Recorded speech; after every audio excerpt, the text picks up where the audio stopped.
السلام علیکم۔ ایک بہت ہی پیاری تحریر نصیحت سے بھرپور جو ہماری زندگی میں بھی بہت کام آئے گی۔ کہانی کا عنوان ہے 6 سنہری انڈے۔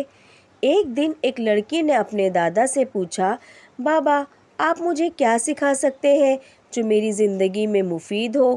دادا نے کہا، ایک سبق سکھاتا ہوں، لیکن پہلے کچھ بڑا کرو جو سب کی توجہ حاصل کرے۔ لڑکی نے پوچھا، کیا؟ دادا نے کہا، محلے میں جا کر سب کو بتاؤ کہ میری شتر مرغ نے 6 سنہری انڈے دیے ہیں، یعنی 6 سونے کے انڈے، اور میں کروڑ پتی بننے والا ہوں۔ لڑکی نے ایسا ہی کیا، لیکن کوئی مبارکباد دینے نہ آیا۔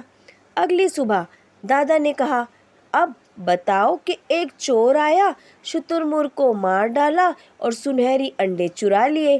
لڑکی نے پھر ایسا ہی کیا اور فوراً بہت سے لوگ ان کے گھر آ گئے۔ لڑکی نے پوچھا، بابا کل کوئی نہیں آیا، آج اتنے لوگ کیوں آئے؟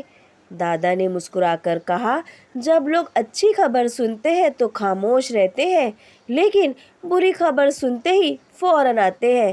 لوگ تمہاری کامیابی سے زیادہ تمہاری ناکامی دیکھنا چاہتے ہیں، ہے نا آج کل کی یہی حقیقت؟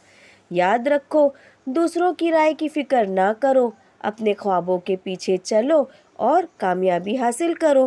بے شک جو لگا رہتا ہے وہ کامیاب ہو کر رہتا ہے۔ کڑوا ہے مگر سچ ہے۔ لوگ ہماری خوشی پر ہمارے مسکراتے چہرے دیکھنے پسند کرے نہ کرے، لیکن تکلیف زدہ چہرے دیکھنے کے لیے لوگ لائن لگا دیتے ہیں تاکہ انہیں خوشی حاصل ہو، ہمیں ٹوٹا اور بکھرا دیکھ کر۔ اللہ حافظ۔